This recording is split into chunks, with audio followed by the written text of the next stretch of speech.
बहू और बेटी में फ़र्क। माँ मैं बहुत थक गई हूँ। घर संभालते संभालते यहाँ मेरी थकान किसी को नज़र नहीं आती। कुछ दिन आराम करना चाहती हूँ। सोच रही हूँ कुछ दिनों के लिए अपने मायके आ जाऊँ। आते हुए अपने बच्चों को भी साथ ले आऊँगी। वे वहीं स्कूल में चले जाएंगे। आखिर एक ही शहर में ससुराल और मायका होने का कुछ तो फ़ायदा मिले।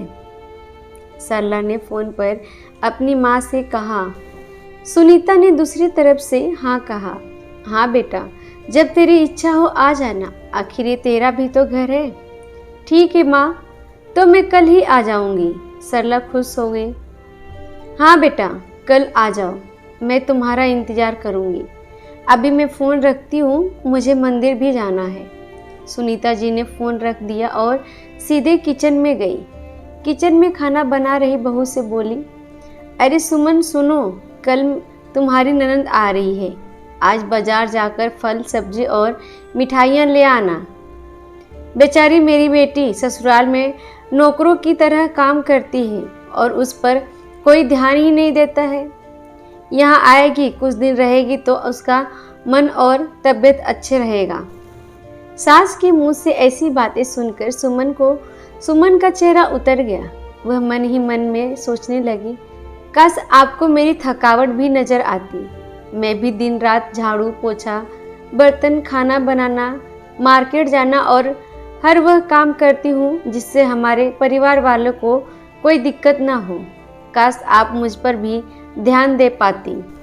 आपकी बेटी तो जब मन में आता है तब यहाँ आ जाती है, लेकिन मैं साल में एक बार ही अपनी माँ के पास जाती हूँ ना, तब भी आपको प्रॉब्लम होती है।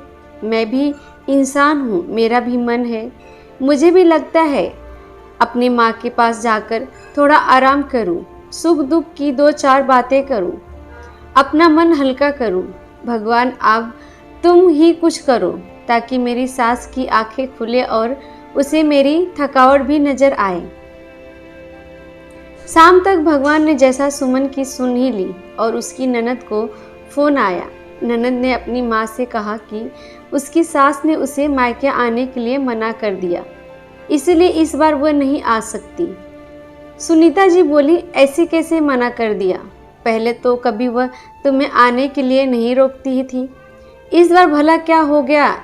लो मेरी बात कराओ उनसे। सरला ने फ़ोन अपनी सास के पास दिया। सुनीता जी ने कहा, नमस्कार समधन जी, आपके कुछ कहना था आपसे। समधन जी ने कहा, कहिए। दरअसल सरला कल त्यौहार है, इसीलिए अपने मायके आना चाहती है। अगर आप उसे भेज दें तो अच्छा रहेगा।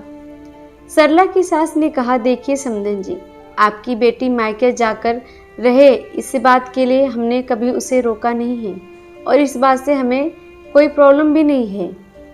कुछ दिनों पहले मैं अपने रिश्तेदार की शादी में गई थी। वहाँ आपकी बहू सुमन की माता जी से मिलने का मौका मिला।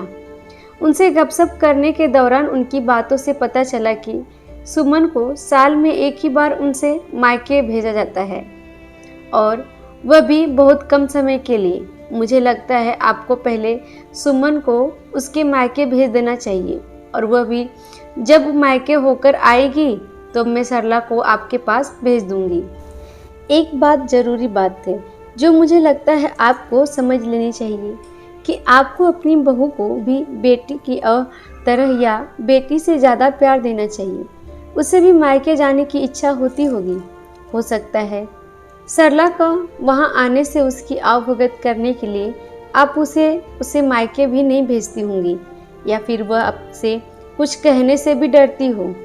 अगर आप उसको घर में कैद रखेंगी तो एक दिन ऐसा आएगा जब वह आपके खिलाफ बोलेगी, फिर वह आपकी सुनेगी भी नहीं और जब चाहे तब अपने मायके जाएगी। ऐसी परिस्थिति आए, इससे अच्छा है कि आप ये कुछ बदलाव करें जिससे आपका रिश्ता और रिश्ते में मिठास खराब ना हो।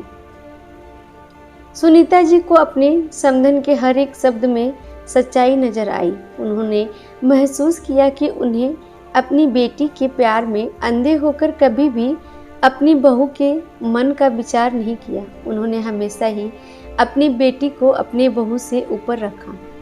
दूसरी तरफ सरला भी अपनी भाभी के बारे में हो रही बातचीत सुन रही थी। उसने भी रियलाइज किया कि वह कभी भी अपनी भाभी के साथ ठीक से बात नहीं करती और जब वह अपनी मायके जाती तो भाभी थोड़ी उदास रहती। सुनीता जी ने अपनी बहू को बुलाया और उसे कहा कि सुमन कुछ दिनों के लिए सरला नहीं आने वाली है, इसीलिए पहले तुम अपने मायके होकर आ जाओ। यह सुनते ही सुमन का चेहरा खिल गया, क्योंकि वह पहली बार था जब उसकी सास ने सामने से उसे अपने मायके जाने के लिए कहा था।